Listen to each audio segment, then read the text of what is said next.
ಸ್ನೇಹಿತರೆ, ನೇರವಾಗಿ ವಿಷಯಕ್ಕೆ ಬರೋಣ. ಇವತ್ತು ಸ್ವಾತಂತ್ರ್ಯ ಸೇನಾನಿ ವೀರ ಸಾವರ್ಕರ್ ಬಗ್ಗೆ ಇವತ್ತು ಕರ್ನಾಟಕದಲ್ಲಿ ಮತ್ತು ಭಾರತ ದೇಶದಲ್ಲಿ ಬಹಳಷ್ಟು ಒಂಥರ ಅವರ ಬಗ್ಗೆ ಸಂಕುಚಿತ ಭಾವನೆ ಮೂಡ್ತಾ ಇದೆ. ಬಹುಶಃ ನೇತಾಜಿ ಸುಭಾಷ್ ಚಂದ್ರ ಅಲಿ, ಭಗತ್ ಸಿಂಗ್ ಅಲಿ, ರಾಜ್ಗುರು ಅಲಿ, ಸುಖದೇವ್ ಅಲಿ, ಈ ರೀತಿ ಸ್ವಾತಂತ್ರ್ಯ ಸೇನಾನಿ ವೀರ ಸಾವರ್ಕರ್ ಇವರೆಲ್ಲ ಒಂದೇ ವೇದಿಕೆ. ಆದರೆ ಮಹಾತ್ಮ ಗಾಂಧಿ ಅಲಿ, ನೆಹರು ಅಲಿ ಇವರು ಒಂಥರ ಬೇರೆ. ಬಹುಶಃ ದೇಶದ ಸ್ವಾತಂತ್ರ್ಯಕ್ಕೋಸ್ಕರ ಸಾವಿರಾರು ಜನ ದುಡಿದಿದ್ದಾರೆ, ಕಷ್ಟಪಟ್ಟಿದ್ದಾರೆ, ಸ್ವಾತಂತ್ರ್ಯಕ್ಕೋಸ್ಕರ ತಮ್ಮ ಪ್ರಾಣವನ್ನು ಬಲಿದಾನ ಮಾಡಿದ್ದಾರೆ. ಆದರೆ ಸಾವರ್ಕರ್ಗೆ ಯಾಕೆ ನಾವು ಇಷ್ಟೊಂದು ಸಂಕುಚಿತವಾಗಿ ನಾವು ನೋಡ್ತೀವಿ? ಈ ತರ ಒಂದು ಕೆಟ್ಟ ಭಾವನೆಯಿಂದ ನಮಗೆ ಕಾಂಗ್ರೆಸ್ನಿಗರು ಈ ರೀತಿ ವೀರ ಸಾವರ್ಕರನ್ನ ಮೂಲೆ ಗುಂಪು ಮಾಡಿದ್ದಾರೆ. ಕಾರಣ ಬಹುಶಃ ನಾವು ಅರ್ಥ ಮಾಡ್ಕೋಬೇಕು, ದೇಶವಾಸಿಗಳು ನಾವು ಅರ್ಥ ಮಾಡ್ಕೋಬೇಕು. ಸ್ವಾತಂತ್ರ್ಯ ಸೇನಾನಿ ವೀರ ಸಾವರ್ಕರ್ ಅಂದ್ರೆ ವೀರತ್ವ ಮತ್ತು ಧರ್ಮ, ದೇಶದ ಅಭಿಮಾನ, ಭಾರತೀಯತೆ, ರಾಷ್ಟ್ರೀಯತೆ ಮತ್ತು ಇಡೀ ದೇಶದಲ್ಲಿ ಧರ್ಮದ ಬಗ್ಗೆ ಮತ್ತು ರಾಷ್ಟ್ರೀಯ ಭಾವನೆಯನ್ನು ಅತಿ ಹೆಚ್ಚಾಗಿ ಮೂಡಿಸಿದ್ದು ಸ್ವಾತಂತ್ರ್ಯ ಸೇನಾನಿ ವೀರ ಸಾವರ್ಕರ್ ಅವರು. ಬಹುಶಃ ವೀರ ಸಾವರ್ಕರ್ ಅವರು ಮಹಾರಾಷ್ಟ್ರದ ನಾಸಿಕ್ನಲ್ಲಿ ಜನ್ಮ ತಾಳ್ತಾರೆ 1883 ಮೇ 28ರಂದು. ಸಾವರ್ಕರ್ ಕೇವಲ 9 ವರ್ಷದಾಗ ಅವರ ತಂದೆ ತೀರ್ಕೋತಾರೆ. ಮುಂದೆ ಅವರು ವಿದ್ಯಾಭ್ಯಾಸ ಶಿವಾಜಿಯ ಹೈಸ್ಕೂಲ್ ಅಲ್ಲಿ ಅವರು ವ್ಯಾಸಂಗ ಮಾಡಿ ಪಾಸ್ ಆಗ್ತಾರೆ. ಮುಂದೆ ಅವರು ಉನ್ನತಿಗಾಗಿ ಸಾಕಷ್ಟು ವಿದ್ಯಾಭ್ಯಾಸ ಮಾಡ್ತಾರೆ, ದೇಶದ ಸ್ವಾತಂತ್ರ್ಯ ಚಳುವಳಿಯಲ್ಲಿ ಭಾಗಿಯಾಗ್ತಾರೆ. ಆದರೆ ಈ ಬ್ರಿಟಿಷರು ಗೊತ್ತಿತ್ತು, ಬ್ರಿಟಿಷರಿಗೆ ಎಷ್ಟು ಭಯ ಇತ್ತಂದ್ರೆ ಸಾವರ್ಕರ್ ಬಗ್ಗೆಪ್ಪ ಅಂದ್ರೆ ಸಾವರ್ಕರ್ ಅಂದ್ರೆ ಡೇಂಜರ್ ಅಂತ ತಿಳ್ಕೊಂಡ್ರು.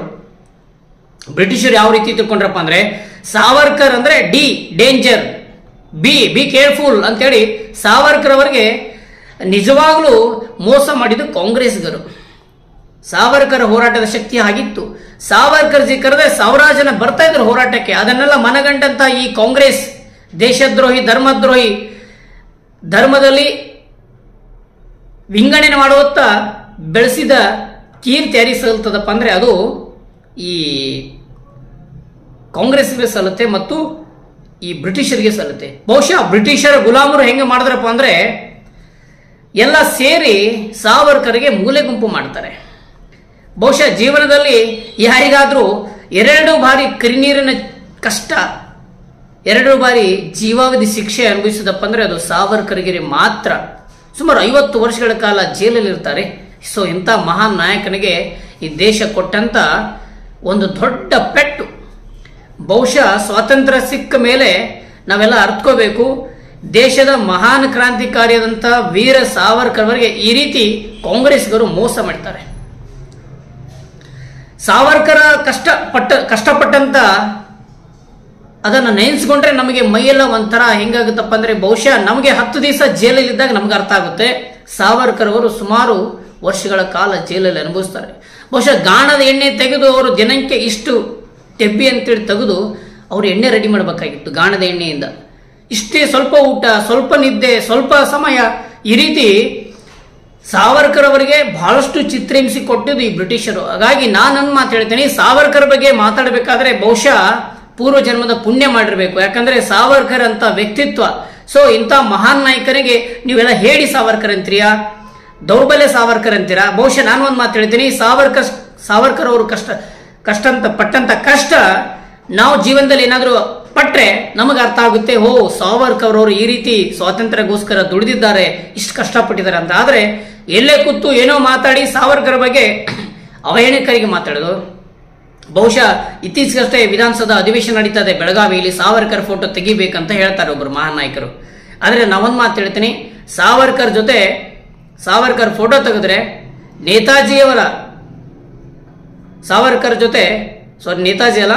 ಸಾವರ್ಕರ್ ಜೊತೆ ಇರುವಂತಹ ಫೋಟೋ ಜೊತೆ ನೆಹರು ಕೂಡ ಫೋಟೋ ತೆಗಿಬೇಕಂತೇಳಿ ಕೆಲ ನಮ್ಮ ಶಾಸಕರು ಹೇಳಿದ್ದಾರೆ. ಆದ್ರೆ ಒಂದ್ ಮಾತು ಹೇಳ್ತೀನಿ, ಕರ್ನಾಟಕದಲ್ಲಿ ದೇಶದ ಇತಿಹಾಸದಲ್ಲಿ ಸಾವರ್ಕರ್ ಅವರ ಕುರಿತು ಸಾಕಷ್ಟು ವಿಚಾರಧಾರೆಗಳಿದೆ. ಆದರೆ ಸಾವರ್ಕರ್ ಕೊಟ್ಟಂತ ಕಷ್ಟ, ಅವರಷ್ಟು ಕಷ್ಟ ಅನುಭವಿಸಿದ್ದು ಮತ್ಯಾವ ಸ್ವಾತಂತ್ರ್ಯ ಸೇನಾನಿ ಇಲ್ಲ. ಆದರೆ ಸಾವರ್ಕರ್ ಅವರಿಗೆ ಬಹುಶಃ ಈ ರೀತಿ ಶಿಕ್ಷೆ ಕೊಟ್ಟಿದ್ದು ಮುಖ್ಯವಾಗಿ ಕಾಂಗ್ರೆಸ್. ಯಾಕಂದ್ರೆ ಸಾವರ್ಕರ್ ಬಳಿ ನಿಜವಾದ ದೇಶಭಕ್ತಿ ಇದು, ನಿಜವಾದ ಧರ್ಮ ಪ್ರೇಮ ಇದ್ರು. ಹಾಗಾಗಿ ಸಾವರ್ಕರ್ ಅಂದ್ರೆ ಭಯ ಕಾಂಗ್ರೆಸ್ಗೆ ಇತ್ತು. ನೇರವಾಗಿ ಹೇಳ್ಬೇಕಂದ್ರೆ ಕಾಂಗ್ರೆಸ್ ಯಾವ ರೀತಿ ಅಪೋಸ್ ಮಾಡ್ತದಪ್ಪ ಅಂದ್ರೆ ಸಾವರ್ಕರ್ ಒಂದು ಸಾವರ್ಕರ್ ಫ್ಲೆಕ್ಸ್ ಹಾಕಿದ್ರೆ ಅದನ್ನು ಹರಿದು ಹಾಕ್ತಾರೆ ಈ ಕಾಂಗ್ರೆಸ್ನ ಕಾರ್ಯಕರ್ತರು. ನಾನು ಹೇಳ್ತೀನಿ, ಸಾವರ್ಕರ್ ಅವರ ಜೀವನ ಚರಿತ್ರೆ ಪ್ರತಿಯೊಬ್ಬರು ತಿಳ್ಕೋಬೇಕು. ಸಾವರ್ಕರ್ ಅಂದ್ರೆ ಸುಮ್ಮನೆ ಅಲ್ಲ, ಸಾವರ್ಕರ್ ಅಂದ್ರೆ ದೇಶ ಪ್ರೇಮದ ಕಿಚ್ಚು ಹೊಡ್ಸುತ್ತೆ. ವೀರ ಸಾವರ್ಕರ್ ಅವರ ಇತಿಹಾಸವನ್ನು ನಾನು ನೋಡ್ತಾ ಇದ್ರೆ ಅದಕ್ಕೆ ದಯವಿಟ್ಟು ನಾನು ಮಾತಾಡ್ತೀನಿ. ಸಾವರ್ಕರ್ ಇತಿಹಾಸದ ಬಗ್ಗೆ ಮಾತಾಡಬೇಕಾದ್ರೆ, ಸಾವರ್ಕರ್ ಅವರಿಗೆ ಹೇಳಿ ಅನ್ಬೇಕಾದ್ರೆ ಮೊದಲು ನೀನೆಷ್ಟು ಧರ್ಮದಗೋಸ್ಕರ ಕೆಲಸ ಮಾಡಿಯಾ, ನೀನೆಷ್ಟು ದೇಶದಗೋಸ್ಕರ ಕೆಲಸ ಮಾಡಿ ಅಂತ ಹೇಳಿ ಮೊದಲು ಅರಿವಿರಬೇಕು. ಹಾಗಾಗಿ ಸಾವರ್ಕರ್ ಬಗ್ಗೆ ಮಾತನಾಡೋದಕ್ಕಿಂತ ಮುಂಚೆ ನೀವು ಸಾವರ್ಕರ್ ಬಗ್ಗೆ ಸಂಪೂರ್ಣವಾದ ಮಾಹಿತಿ ತಿಳ್ಕೊಬೇಕಂತೇಳಿ ನನ್ನೊಂದು ವಿನಂತಿ ಇದೆ. ಮತ್ತೆ ಮುಂದಿನ ವಿಡಿಯೋಗಳಲ್ಲಿ ಸಿಗೋಣ. ಸಾವರ್ಕರ್ ಬಗ್ಗೆ ಅತಿ ಹೆಚ್ಚಾಗಿ ಯಾರು ನಿಮಗೆ ಕಮೆಂಟ್ ಮಾಡ್ತಾರೆ, ಅಂಡಮಾನ್ ಮತ್ತು ನಿಕೋಬಾರ್ ಆ ಜೈಲಿನ ಬಗ್ಗೆ ತಾವು ಸ್ಪಷ್ಟೀಕರಣ ಕೊಡಬೇಕು. ಯಾವ ರೀತಿ ಸೆಲ್ಯುಲಾರ್ ಜೈಲಲ್ಲಿ ಕಷ್ಟಪಟ್ಟರು ಸಾವರ್ಕರ್ ಅಂತ ತಾವೆಲ್ಲ ಮನವರಿಕೆ ಮಾಡಬೇಕು. ಸುಮ್ಮನೆ ಎಲ್ಲೋ ಕೂತು ಎಲ್ಲೋ ಮಾತಾಡಿ ಸಾವರ್ಕರ್ ಬಗ್ಗೆ ಅವಹೇಳನಾಗಿ ಏನು ಮಾತಾಡೋದಂದ್ರೆ ಅದು ಬಹುಶಃ ಈ ದೇಶದ ಜನ ಸಹಿಸಲ್ಲ ಅಂತ ಹೇಳಿ ನನ್ನೊಂದು ಮಾತಿದೆ. ಮತ್ತೆ ಮುಂದಿನ ವಿಡಿಯೋದಲ್ಲಿ ಸಿಗೋಣ. ಅಲ್ಲಿವರೆಗೂ ನಮಸ್ಕಾರ. ವಂದೇ ಮಾತರಂ. ಜೈ ಹಿಂದ್.